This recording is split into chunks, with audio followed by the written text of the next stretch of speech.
ಕೊಟ್ಟರು ಸಹಿತ ಪದೇ ಪದೇ ಸಿಎಂ ಬದಲಾವಣೆ ಆಗ್ತಾರೆ ಅಂತ ನಿಜಾನ ಸರ್?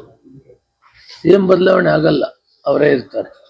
ಈ ಪರಮೇಶ್ವರ್ ಅವರೆಲ್ಲ ದೆಹಲಿಗೆ ಹೊಂಟಿದ್ದಾರೆ ಸರ್. ಈ ಡಿ ಕೆ ಶಿವಕುಮಾರ್ ಅವ್ರು ದೂರ ಕೊಡಕ್ಕೆ ಅವ್ರ ಯಜಮಾನ್ಗ ಎಲ್ಲ ಸಿಎಂ ಅವರೇ ಅಂತ ಹೇಳ್ತಿದ್ದಾರೆ ಅಂತ ಹೇಳಿ ಆ ವಿಷಯ ನನ್ನ ಗಮನಕ್ಕೆ ಬಂದಿಲ್ಲ.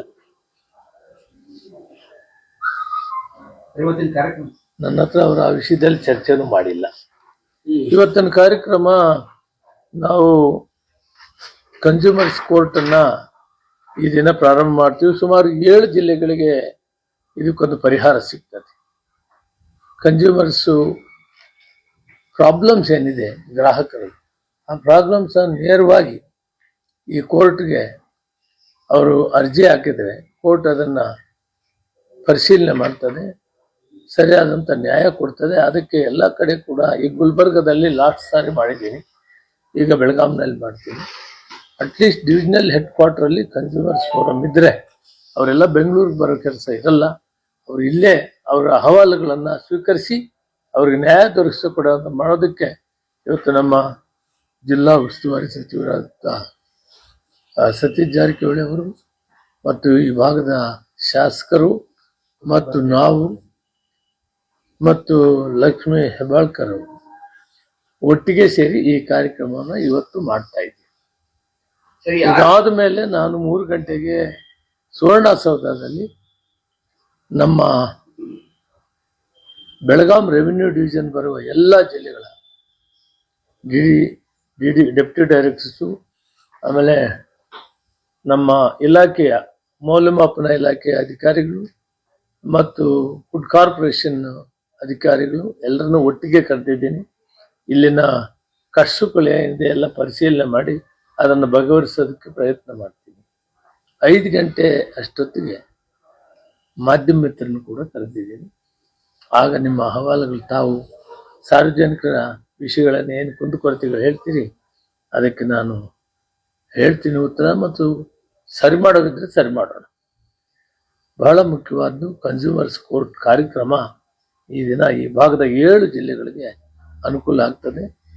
ಗ್ರಾಹಕರಿಗೆ ಬಹಳ ನೇರವಾಗಿ ಪರಿಹಾರ ಸಿಕ್ಕುವಂಥದ್ದು ಕಂಪ್ಲೇಂಟ್ ಕೊಟ್ಟರೆ ಈ ಕಾರ್ಯಕ್ರಮ ಈ ದಿನ 12ವರೆಗೆ ಕಾರ್ಯಕ್ರಮ ಮಾಡ್ತೀವಿ. ಅವ್ರ ಮೇಲೆ ಕೂಡ ಪೆನಾಲ್ಟಿ ಹಾಕ್ತೀವಿ ಮತ್ತು ಅಂಗಡಿ ಸೀಜ್ ಮಾಡ್ತೀವಿ. ಅದಕ್ಕೆ ಬಹಳಷ್ಟು ಮುತುವರ್ಜಿಯಿಂದ ಈಗ ಆಕ್ಷನ್ ತಗೊಳ್ಳೋದ್ರಲ್ಲಿ ಹಿಂದಕ್ಕೆ ಹೋಗಿಲ್ಲ. ಯಾರೇ ಆಗಲಿ ತೂಕದಲ್ಲಿ ಏನಾದರೂ ಗ್ರಾಹಕರಿಗೆ ತೊಂದರೆ ಮಾಡಿದರೆ ಅವ್ರ ಮೇಲೆ ಕ್ರಮ ತಗೊಳ್ತೀವಿ. ಕ್ರಮ ತಗೊಂಡು ಪೆನಾಲ್ಟಿನೂ ಕೂಡ ಹಾಕ್ತೀವಿ. ಇವೆಲ್ಲವನ್ನು ಕೂಡ ಇವತ್ತು ವಿಚಾರ ಮಾಡ್ತೀನಿ. ಯಾವುದೇ ವಿಷಯಗಳಲ್ಲಿ ಕೂಡ ನಾವು ಸರ್ಕಾರ ಕಾಂಪ್ರಮೈಸ್ ಇಲ್ಲ, ಕಠಿಣವಾದ ಕ್ರಮ ತಗೊಳ್ತೀವಿ. ಸಾರ್ವಜನಿಕರ ಹಿತದೃಷ್ಟಿಯಿಂದ ಮೌಲ್ಯಮಾಪನ ಇಲಾಖೆ ತೂಕ ಅಳತೆ ವಿಷಯದಲ್ಲಿ ಯಾವುದೇ ವಿಷಯಕ್ಕೂ ಕೂಡ ನಾವು ಹಿಂಜರಿಯೋದಿಲ್ಲ. ಸಾರ್ವಜನಿಕರ ಹಿತದೃಷ್ಟಿಯಿಂದ ಆ ಕೆಲಸ ಸೂಪರ್ವೈಸ್ ಮಾಡ್ತಾ ಇರ್ತಾರೆ, ಅಂಥದ್ದು ಲೋಪದೋಷ ಇದ್ದರೆ ಅದನ್ನು ಕಠಿಣ ಕ್ರಮ ತಗೊಳ್ತೀವಿ. ಲಾಸ್ಟ್ ಟೈಮ್ ಕೂಡ ಇದ್ರ ಬಗ್ಗೆ ಕಂಪ್ಲೇಂಟ್ಸ್ ಬಂದಿತ್ತು. ನಮ್ಮ ಲಕ್ಷ್ಮಣ್ ಸವದಿ ಅವರು ಕೂಡ ಮಾನ್ಯ ಮಾಜಿ ಡೆಪ್ಯೂಟಿ ಚೀಫ್ ಮಿನಿಸ್ಟರ್ ಆಗಿದ್ದರು ಮತ್ತು ಈಗ ಶಾಸಕರಿದ್ದಾರೆ. ನಿನ್ನೆ ಕೂಡ ಅವ್ರ ಜೊತೆಯಲ್ಲಿ ಬಂದಿದೆ.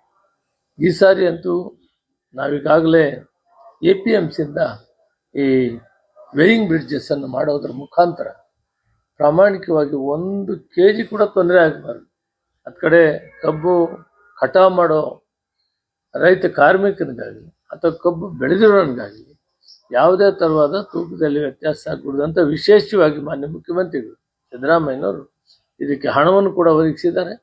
ನಾವು ಎಲ್ಲ ಕಬ್ಬು ಶುಗರ್ ಕಾರ್ಖಾನೆ ಏನಿದೆ ಸುಮಾರು 78-79 ಇರಬಹುದು, ಆ ಎಲ್ಲ ಕೂಡ ವೇಯಿಂಗ್ ಮಿಷಿನ್ಸನ್ನು ಸಪ್ರೇಟಾಗಿ ನಾವೇ ಹಾಕಿ ತೂಕದಲ್ಲಿ ತೊಂದರೆ ಆಗದಂತೆ ರೈತನಿಗಾಗಲಿ ರೈತ ಕಾರ್ಮಿಕನಿಗಾಗಲಿ ರಕ್ಷಣೆ ಮಾಡೋದಕ್ಕೆ ಒಂದು ನಿರ್ಣಯ ತೆಗೆದುಕೊಂಡಿದ್ದೀವಿ. ಅದರಂತೆ ನಾವು ಆ ಕೆಲಸವನ್ನು ಸ್ಟಾರ್ಟ್ ಮಾಡ್ತಾ ಇದ್ದೀವಿ. Thank you. ಈಗ ಮಾಧ್ಯಮದವ್ರು ನೀವೇ ಜಾಸ್ತಿ ಹೇಳ್ತಾ ಇದ್ದೀರಿ. ನನ್ನ ಪ್ರಕಾರ ನಾನು ಹೇಳ್ತಾ ಇದ್ದೀನಿ, ಇದಕ್ಕೊಂದು ಹೈಕಮಾಂಡ್ ಇದೆ. ಮಾನ್ಯ ಮುಖ್ಯಮಂತ್ರಿಗಳು ಈಗ ಸರ್ಕಾರ ಚೆನ್ನಾಗಿ ನಡೆಸ್ತಾ ಇದ್ದಾರೆ. ಅವ್ರನ್ನ ಬದಲಾವಣೆ ಪ್ರಶ್ನೆನೇ ಇಲ್ಲ. ಅದನ್ನು ಸುಮ್ಮನೆ ನಾವು ವಿನಾಕಾರಣವಾಗಿ ಬದಲಾವಣೆ ಅಂತ ಮಾತಾಡೋದಿಲ್ಲ. ಕೆಲಸ ಒಳ್ಳೆ ಕಾರ್ಯಕ್ರಮಗಳನ್ನು ಕೊಟ್ಟಿದ್ದೀವಿ, ಗ್ಯಾರಂಟಿ ಕಾರ್ಯಕ್ರಮಗಳು. ಈಗ ನಾಳೆ ಒಳ್ಳೆ ಬಡ್ಜೆಟ್ ಕೂಡ ಕೊಡ್ತಾರೆ.